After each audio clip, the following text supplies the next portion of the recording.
Jaya Radha Madhava Kunja Vihari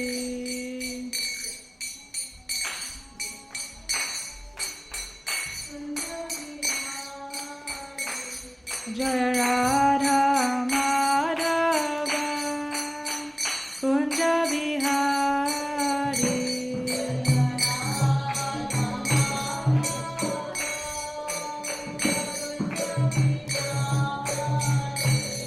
Jaya Gopi Jana Vallabha Girivaradhari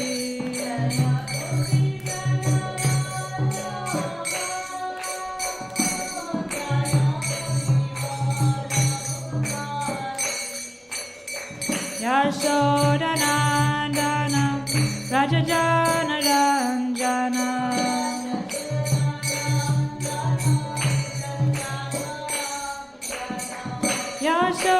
Yashodanandana Rajajana Ranjana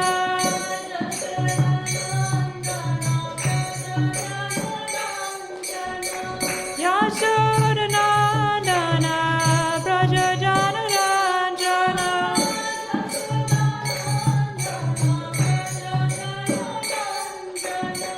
Yamuna Tira Vanachari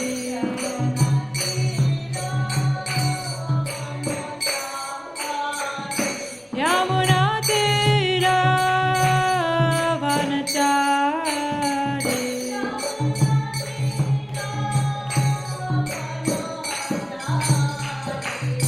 Jaya Radha Madhava Kunja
Krishna Krishna Hare Hare, Hare Rama Rama Rama Hare Hare.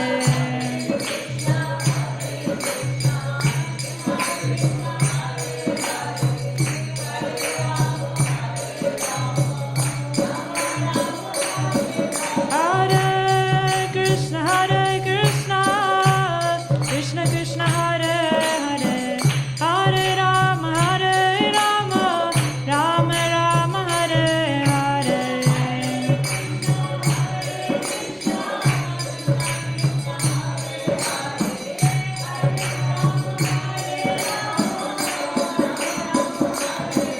Hare Krishna Krishna Krishna Hare Hare, Hare Rama Rama Rama Hare Hare.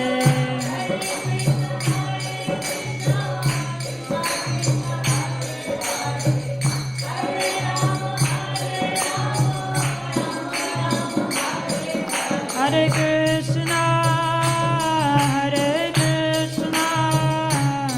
Krishna Krishna Hare Hare, Hare Rama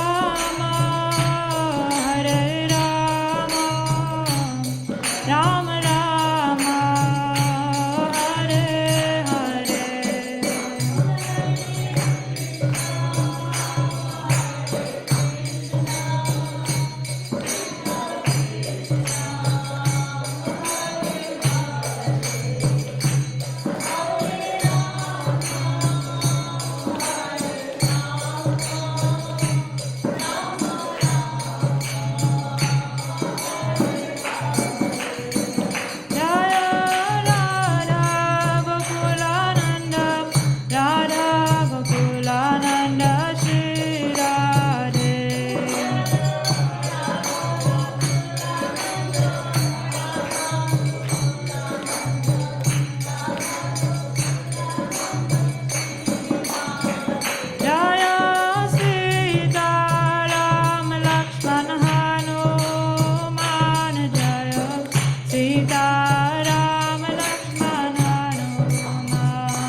Thank you all for coming to the Bhagavad Gita class today. Can you all hear me? Yeah. So today we're reading from the chapter 16 of the Bhagavad Gita, the divine and the demoniac natures, text 13 to 15. Put the Sanskrit up. Okay. I'll just read the Sanskrit. Idamadya maya labdham. Before we start, we should say Om Namo Bhagavate Vasudevaya. Om Namo Bhagavate Vasudevaya. Om Namo Bhagavate Vasudevaya.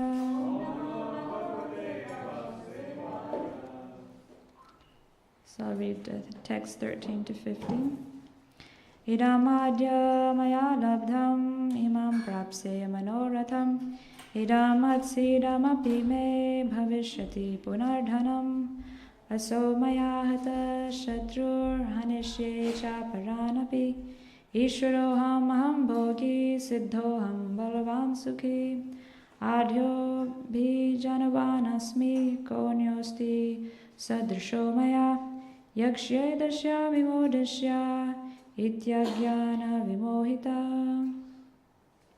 Translation. The demoniac person thinks, so much wealth do I have today, and I will gain more according to my schemes. So much is mine now, and it will increase in the future more and more. He is my enemy, and I have killed him, and my other enemies will also be killed. I am the Lord of everything. I am the enjoyer. I am perfect, powerful, and happy. I am the richest man, surrounded by aristocratic relatives. There is none so powerful and happy as I am. I shall perform sacrifices, I shall give charity, and thus I shall rejoice. In this way, such persons are deluded by ignorance. So next verse, can you all say it with me? I'll say one line, then you can repeat. Aneka chitta vibranta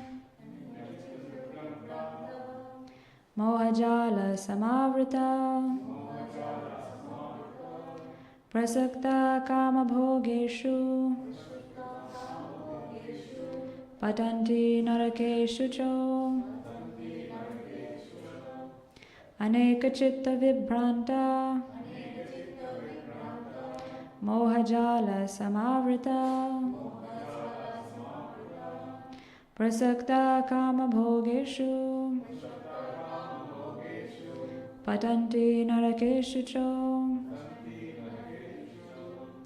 aneka chitta vibranta mohajala samavrita prasakta kama bhogeshu patanti narakeshu cho.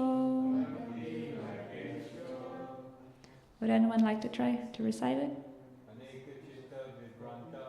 Aneka chitta vibranta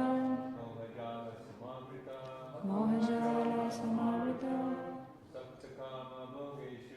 prasakta kama bhogeshu patanti narakeshu cho aneka chitta vibranta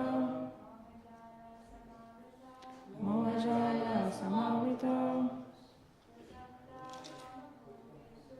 prasakta kama bhogeshu patanti narakeshu cho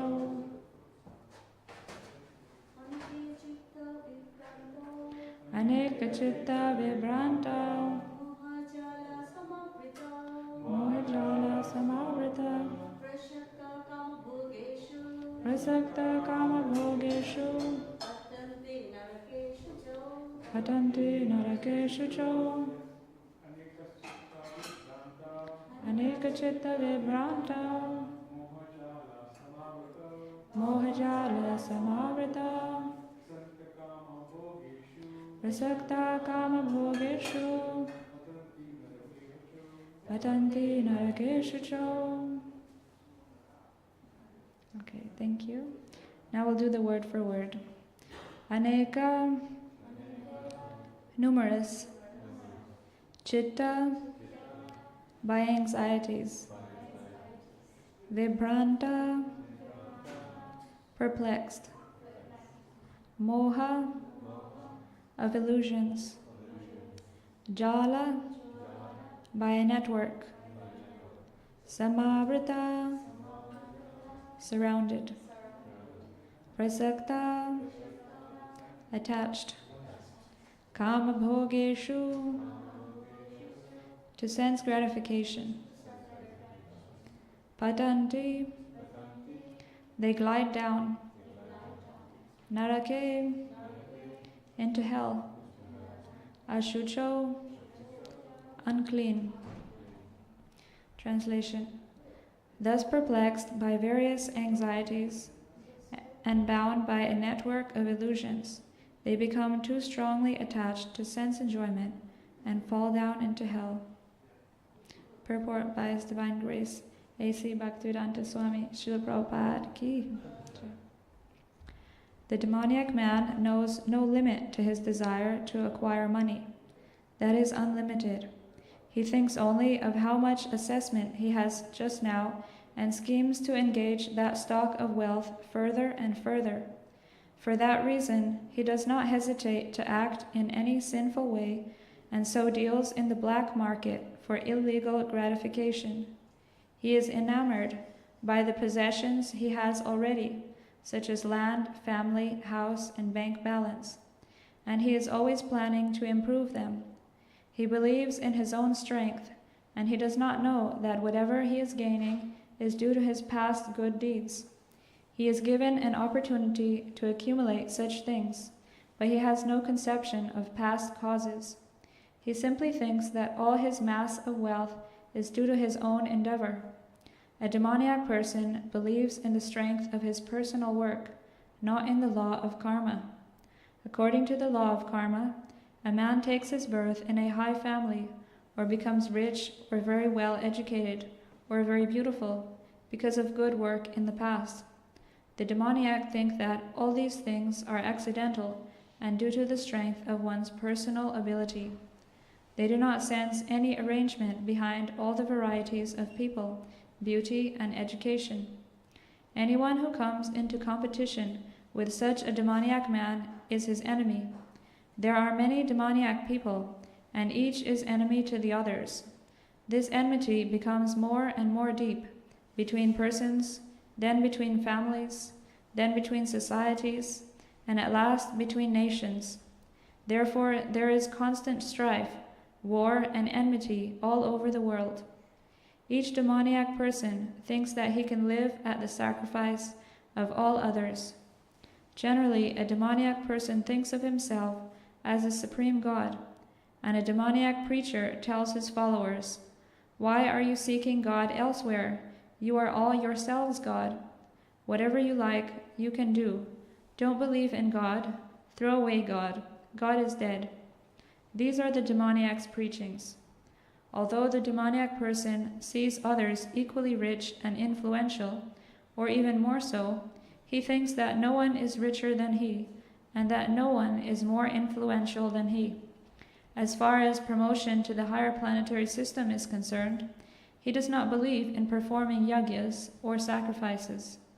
Demons think that they will manufacture their own process of yagya and prepare some machine by which they will be able to reach any higher planet. The best example of such a demoniac man was Ravana.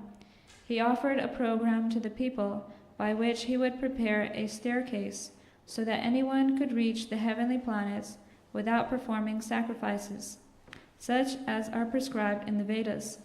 Similarly, in the present age, such demoniac men are striving to reach the higher planetary systems by mechanical arrangements. These are examples of bewilderment. The result is that, without their knowledge, they are gliding toward hell. Here the Sanskrit word mohajala is very significant. Jala means net, like a fish caught in a net. They have no way to come out. Okay, before beginning to speak, I'd like to offer some prayers to my spiritual master. Namo Vishnupadaya Krishna Prasthaya Bhutale Srimate Bhaktivedanta Swami Nityanamine Namaste Saraswati Deve Gauravani Pracharine Nirvishesha Shunyavadi Paschatya Deshatarine Jai Shri Krishna Chaitanya Prabhu Nityananda Shri Advaita Vedadhara Shivasari Gaura Bhaktivinoda Hare Krishna Krishna Krishna Hare Hare Hare Rama Rama Rama Hare Hare. So I'd like to request the blessings of all the assembled audience to please pray to the Lord to enable me to speak something that will be pleasing to Him and beneficial for all of you. So here in this chapter, Lord Krishna is speaking to Arjuna and he's telling him about the divine and demoniac natures. So he began by giving a list of the divine qualities, and now he's talking about demoniac qualities. So in order to understand something perfectly, then we need to know what it is and what it isn't. So Krishna here is giving us a comprehensive instructions on which are the divine qualities that we should develop, which will be helpful for our spiritual life, and the demoniac qualities which we should avoid, we should try to give up, because as it says here, they will lead us down into hell. They will, if we develop demoniac qualities, then we'll have to suffer in this material world. Elsewhere in the Bhagavad Gita, in the 7th chapter, it said, Icha dvesha samutena dvandva mohena bharata sarabhutani sammoham sarge yanti parantapa. That all living entities are born into delusion, bewildered by dualities arisen from desire and hate. So because we wanted to enjoy this material world and lord it over, then we came to this material world because of two desires, to enjoy this material world, and because we became envious of Krishna. So these two qualities are the source of our suffering in this material world. Here in the verses it says that the demoniac think that I am the enjoyer, I am the Lord of everything, and so much is mine now, and it will increase in the future more and more. Yeah, I'm the Lord of everything, I'm the enjoyer, I'm perfect, powerful, and happy. So these are the way people who are demoniac think. And then they make so many plans to try to secure so much wealth for themselves to enjoy, not caring about other people. So much is mine now, and it will increase in the future more and more. And he is my enemy, and I have killed him, and my other enemies will also be killed. In this way, perplexed by various anxieties and bound by a network of illusions, they become too strongly attached to sense enjoyment and fall down into hell. So in the Sri Upanishad, it is said that everything belongs to the Supreme Personality of Godhead. Ishavasamidam sarvam yat kinshat jagatyam jagat tena tyaktena bhunjita magrida kashisridhanam. That everything that is animate or inanimate that is within the universe is controlled and owned by the Lord, and that one should not accept more than is necessary for his own maintenance that is set aside as his quota, knowing that everything belongs to the Supreme Lord. So the opposite from the demon who thinks that he is the Lord of everything, one should understand that Krishna is the Lord of everything, and we should take only what is necessary for our maintenance and try to engage everything else in the service of Krishna, because it's actually his, so it should be used for his service. They're just like even the animals, they don't take what is more than necessary for them. Like if you put a bag of grains in the field, then the birds, they'll come and they'll eat till their belly is full, and then they'll go away. But if a greedy human being comes, he'll take away the whole bag, and then nobody else will get anything. So this is forbidden in the scriptures. We should just take what is necessary for us. Same with when we work, we should just work for just what we need to live simply, because the human form of life is specially meant for self-realization, for understanding our relationship with God. Because as spirit souls, we can only be truly happy when we have a relationship with God, with Krishna, because that's our natural propensity. Just like if we can take the example of our body and different parts of the body. So if, just like Krishna is the whole and we are different parts, we are parts and parcels of Krishna. So only if when we work together to satisfy the Supreme Whole, can we be happy.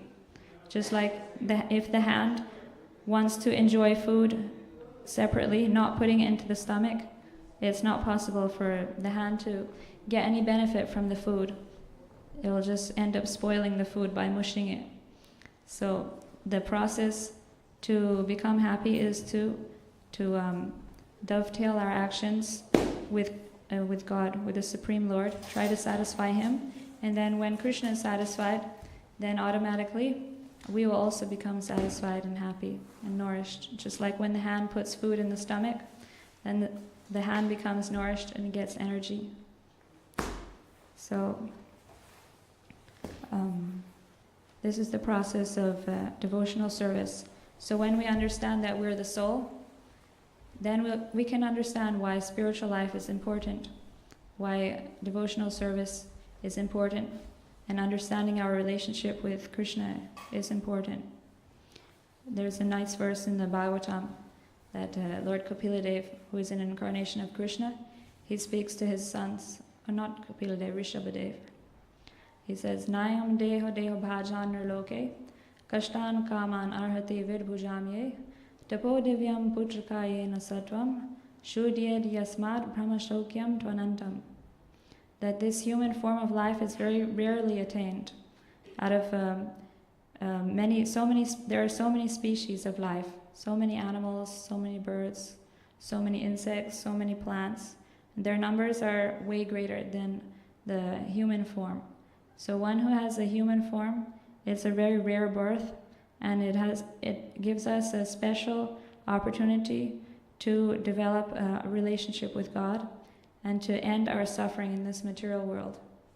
Because the animals, they don't have intelligence to awaken a relationship with God. Their only intelligence is to find food and shelter. So human beings, they are given the special intelligence to be able to search out the relationship with God, to search out true happiness, and to put an end to the inevitable sufferings of this world, such as birth, death, old age, and disease. And so we should utilize this opportunity. And these are the instructions of Rishabhadev, that we shouldn't concern ourselves just with the activities of animals, such as finding food and shelter, but we should try to find out how we can stop these problems of life and leave this material world. In the Bhagavad Gita, the material world is described as a place of suffering, a temporary place of suffering, the dukkhalayam ashashvatam, that whoever stays here, they have to undergo suffering, and they can't stay here forever either. Everyone has to die. So then a person who is intelligent should inquire that why do I have to die if I don't want to die? Why do I have to suffer even though I don't want to suffer? And actually there is a solution to these problems, and that is devotional service to the Lord. This is not actually our real place, the scriptures tell us. This place is like a prison house for those who wanted to rebel against God. God put them here and gave them a chance to try to enjoy themselves without Him, try to imagine that they're the Lord, they're the enjoyer, they're perfect, powerful, and happy. This is how a demoniac person thinks, as explained in this verse. But actually, God created this world along with a set of rules, and there are ways that we can try to be happy in this world, but we should do it in a regulated way, as explained in the scriptures. In that way, we can have a peaceful life in this world, and at the same time make progress to spiritual life by practicing, make progress to leave this world and attain our real home in the spiritual world, the kingdom of God, that is eternal and full of happiness. There's no birth, no death, no disease, no old age. Everyone is happily engaged in loving service to the Supreme Lord. So in this life, this is our special chance to reawaken that relationship with God, with Krishna. and to develop that love for him. And that is especially possible through the process of Bhakti Yoga. And the process of Bhakti Yoga, there's 9 processes of Bhakti Yoga described in the Srimad Bhagavatam. Shravanam Kirtanam Vishnu, Smaranam Pada Sevanam, Archanam Vandanam Dasyam, Sakhyam Atmanivedanam. The first 2 are most important, Shravanam Kirtanam, hearing and chanting. So that we should try to hear about the Lord as much as we can from these literatures here. This book here is Bhagavad Gita. This is the words spoken by God about himself, so the best way that we can understand God is when he's speaking about himself, because who can describe himself better than himself, if that makes sense. So the best way to know about Krishna is to hear about what he says in the Bhagavad Gita, and then we can know who he is, because in order to start a relationship with somebody, first you need to know something about them. There should be something lovable about that person if we want to have a loving relationship with them. We want to render service unto them. So then the beginning is to hear about Krishna. What are his qualities? What are his activities? How does he behave with the devotees? And then naturally, when we come to know that he's the most kind person, he's the most beautiful person, he's the most loving, caring person, and he's so protective of his devotees, he takes special care of them, then we'll begin to awaken our love for him, and then naturally we'll want to serve him. And this Bhagavad Gita is the preliminary book of knowledge for understanding Krishna. And then there's after the Bhagavad Gita, there's a Srimad Bhagavatam. In the Srimad Bhagavatam, all the activities of the Lord are described in relationship with his devotees. So there we can read how the Lord reciprocates with his devotees, how his devotees serve him with so much love and devotion, and how they experience so much happiness and joy in loving service to Krishna. And then naturally we'll also develop a desire to serve Krishna and experience that real happiness, that natural happiness, because as I explained, as parts and parcels of Krishna, the only way we can be happy is by engaging in loving service to him. This is the real happiness of the heart, as confirmed in the Srimad Bhagavatam, Savai Pumsam Paro Dharmo, Yatho Bhaktir Adhokshaje, Ahaitukiya Pratihata, Yayatma Suprasidati. That only by engaging in unmotivated and uninterrupted loving devotional service to the Lord can we reach complete satisfaction of the self. So in that verse, it is described that devotional service should be unmotivated and uninterrupted to really bring full satisfaction. So if we want to get full satisfaction to our heart, then we should serve Krishna just with the desire to please Krishna. Because, once we think about it, that how much Krishna is giving to us in the form of light, sunlight, in the form of water, he's giving us air, food, everything that we have comes from God. And he's just giving us and giving us. So one who's a little bit mindful, a little bit grateful, can understand that I should also do something to reciprocate with God, to thank him for all that he's giving us. Just like when we use lights in our house, we have to pay for the electricity, which we are using. We have to pay. Sometimes we have to pay for the water as well. We definitely have to pay for rent. So all of these things we have to pay for, otherwise we're punished. So similarly, if we don't do anything to thank God or to reciprocate with everything he's giving to us, then we'll also have to suffer punishment, because that's what Krishna expects. He expects us to to acknowledge the gifts that he's giving to us and to reciprocate by serving him. He doesn't ask for much.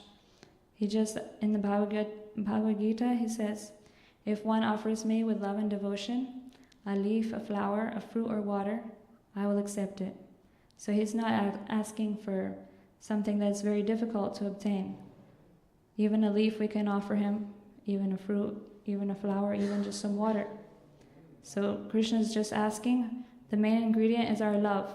Just the thought that Krishna has given me this, I should give it back to him. I should offer it to him with love, and then I will accept.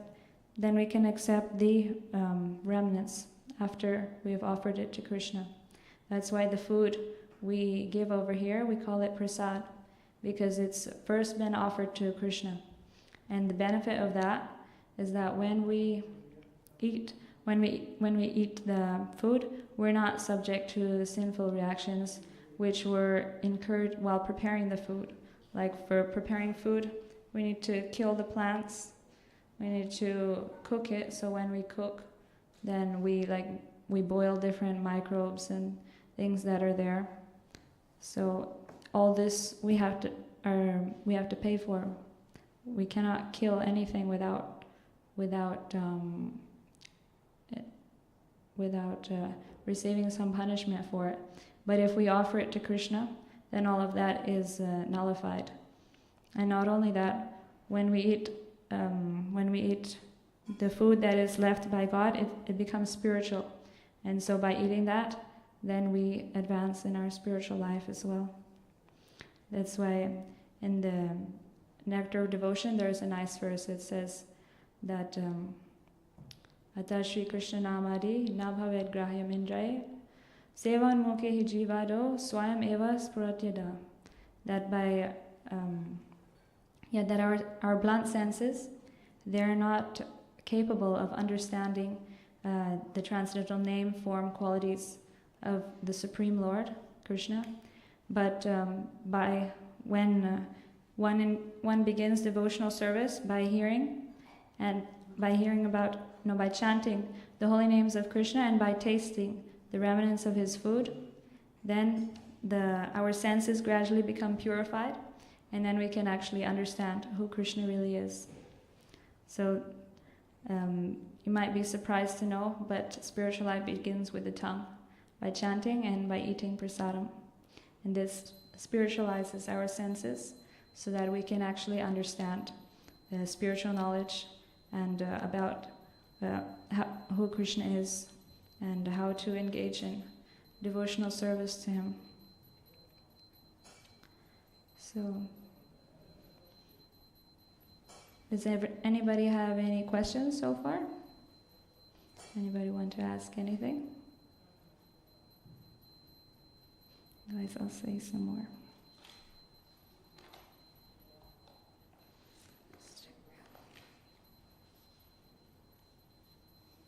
And so in this verse that I quoted about Rishabhadev, Nayam Deha Deha Bhajana Loke. So then he's saying that in this human form of life, which is very rarely attained, that we should just try to work for just enough that we need to maintain ourselves, and the rest of the time we should dedicate for spiritual life. Because if we become too much involved with planning how to increase my wealth so that I can try to enjoy more,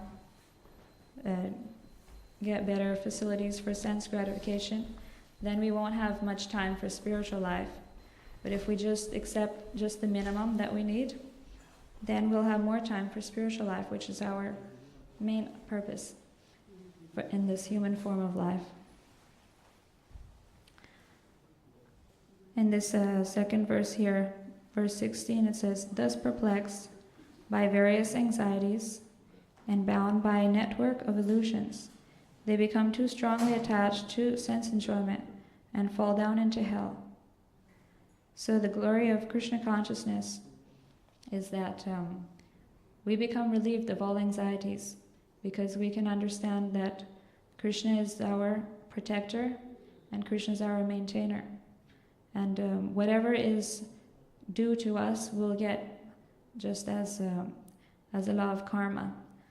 Everything we get in our life is because we have done something in our previous life, or in this life, in previous time, that brought about us, that brought on us some benefit. Whatever we do has a reaction. So if we do something good, then we can get some good benefit. If we do something bad, then we have to suffer. So that's the law of karma.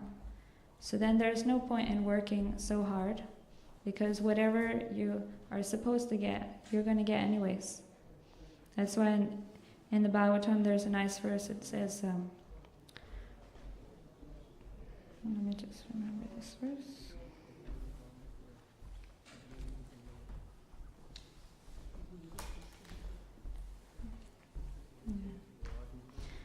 Tasyaiva heto prayateta kovido na labhyate yad brahmatam uparyada talabhyate do kavaranyata sukham kalena sarvatra gabhira ramasa. That one who is actually intelligent and philosophically inclined should endeavor only for that purposeful end, which is not obtainable by wandering from the highest planetary system down to the lowest. As far as material enjoyment is concerned, that can be attained automatically, just as in due course of time you attain miseries. It's like nobody who is trying to get distress in his life. Nobody is working to become sad. Like, I'm going to do this so that I can be sad. Nobody works like that. Everybody works so that they can become happy. That I'll do this and then I'll become happy. But just as in due course of time, we get distress even though we don't work for it. So actually, we'll also get happiness even if we don't work for it. So we shouldn't be so preoccupied about trying to make ourselves happy. We should just try to focus on pleasing Krishna and engaging in service to Krishna, because that is actually our real benefit. Whatever we acquire in this life, in terms of money, reputation, power, prestige, that's all lost at the time of death. But what we do for Krishna in spiritual life, spiritual assets are eternal, and they don't become destroyed at the time of death. They never leave us. That's why in the Bhagavad Gita it says, Neha vikramanashosti pratyavayo navidyate swapamapyasya dharmasya trayate mahato bhayat. That in this endeavor, there is no loss or diminution, and even a little advancement on this path can save one from the greatest type of fear. So in this endeavor means in this endeavor of devotional service, there is no loss. And that's so nice, because in the material world, if we don't achieve perfection in our work, then we don't get any benefit. Just like you have to go to school, you have to study hard, get good grades, then you can go to university. There also you have to study and try to get good grades. So if you stop there, everything is lost.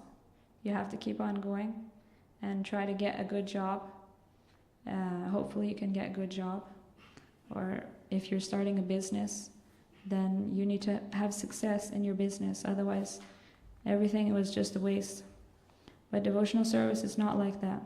Any little thing you do, that gives you eternal benefit. And it's never lost. Even if you just come to the temple once, you just chant the holy name of God, the holy name of Krishna, Hare Krishna, Krishna Krishna, Hare Hare, Hare Rama, Rama Rama, Hare Hare. That gives you eternal benefit. And at the time of death, that will save you from going to hell. Here it says, Trayate Mahato Bhayat, that this devotional service will save you from the greatest type of fear. And that is described as going to hell, or also getting an animal species where we have no intelligence to make a solution to our problems. So we should all try to practice Bhakti Yoga as much as we can, and because this will give us eternal benefit. Everything else that we strive for in this material world is temporary, and it will be taken away. It's like if you're staying in an apartment which is rented, and at any time you can get kicked out. So are you going to spend so much time in that apartment, painting the walls and investing in it, making it fancy, if at any moment you can just get kicked out? It's not very wise thing to do. It's better to focus on something that can give you eternal benefit, that you can keep with you always, that won't get taken away.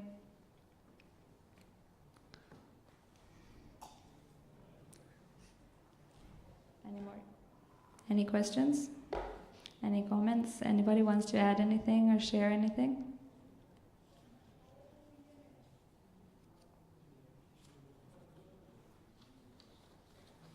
One question.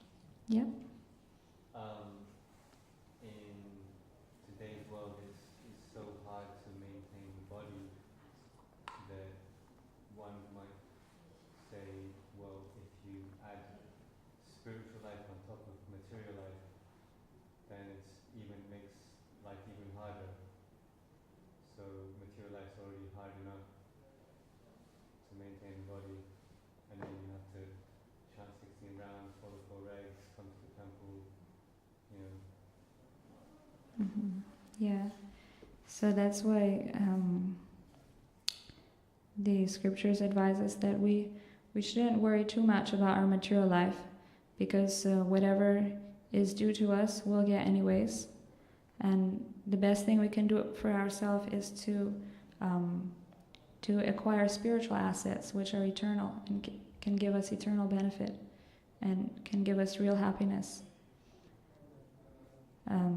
Of course, we do have duties that we have to do while we are in this material world, but we should try to just do it to the minimum and save time for a spiritual life. Yeah. It's about a question of understanding the importance of spiritual life and trying to prioritize it, prioritize your time. For example, chanting, the scriptures describe that they agree that it is very difficult in this age to practice spiritual life. That's why they gave us the easiest process of chanting, and that can be done anywhere at any time. Just like even while you're walking to your work, you can chant the holy names. You can listen, you can read the scriptures, you can take a Bhagavad Gita with you. When you're on the bus, say, you can read it on the bus. And pray to Krishna also to guide you, because Krishna is within your heart, and Krishna is very eager to get you back home, back to Godhead, because he loves you and he's missing you here in the material world. So when he sees that you want to come back to him, you want to serve him again and reestablish your lost loving relationship with him, then he becomes so happy and he helps you. And from within your heart, he gives you guidance on how you can come to him. In the Bhagavad Gita, he says, Tesham satata yuktanam bhajatam PT2obQ dadami buddhi yogantam yena mam upayanti te. That to one who is always engaged in serving me with love, I give him the understanding by which he can come to me. So the important thing is that we should be eager to, first of all, we should understand the importance of spiritual life, and then we should be eager to practice devotional service to Krishna, and we should pray to Krishna and do our best, whatever we can. We can start small, just add a little bit every day, and then Krishna will help us how we can improve and go forward. I hope that helps. You want to add something? Yeah, I would say that also that you're talking about maintaining our body and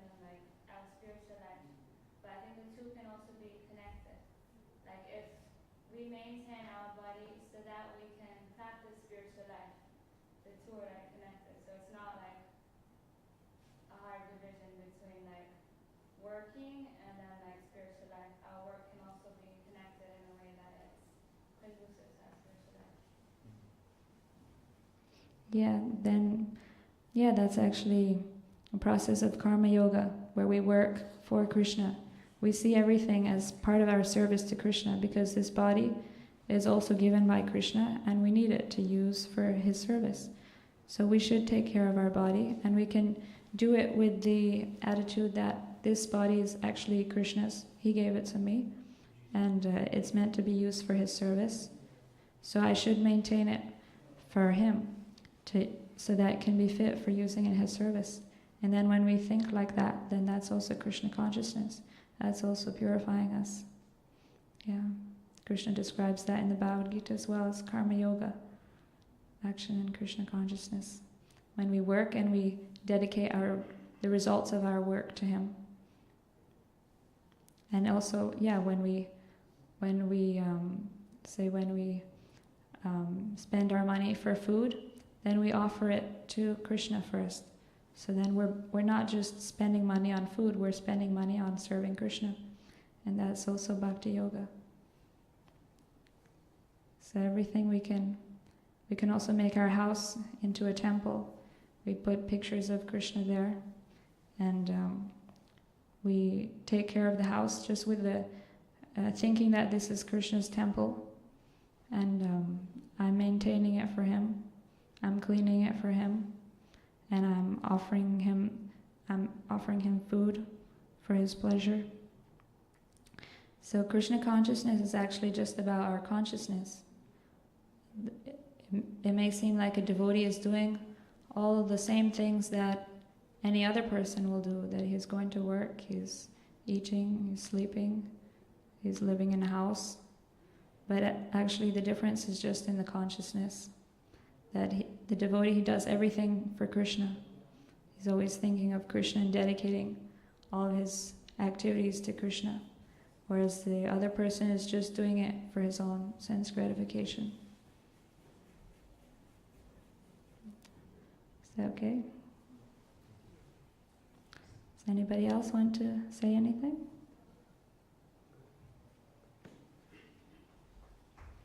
Have all of you read Bhagavad Gita? No? Please take a Bhagavad Gita copy. They have outside for sale. This Bhagavad Gita is like the manual for life. It's like when you get a computer, then it also comes with a manual how to use it so that you can get the best use out of it. So similarly, God also gave us a manual how to make the best use of this life, how to get the best use of it, what we should do, what we shouldn't do. If we do this, then we'll suffer. If we do this, then we'll get eternal benefit, eternal happiness, eternal peace. So it's important to know these things, right? So I recommend that all of you take a Bhagavad Gita, make a point to read it every day, try to apply it in your life. You can attend, it's nice to attend classes also. If you have any questions when you're reading, you can always come here and ask questions. There's also many courses outside here that they teach the Bhagavad Gita in a systematic way and help you to understand it nicely. So you can take advantage of those as well.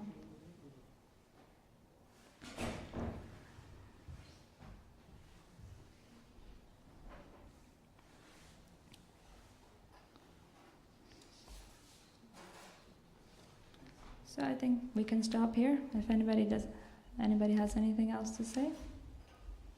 We're going to have the arati in a few minutes. Thank you all for attending, sitting patiently. Hare Krishna.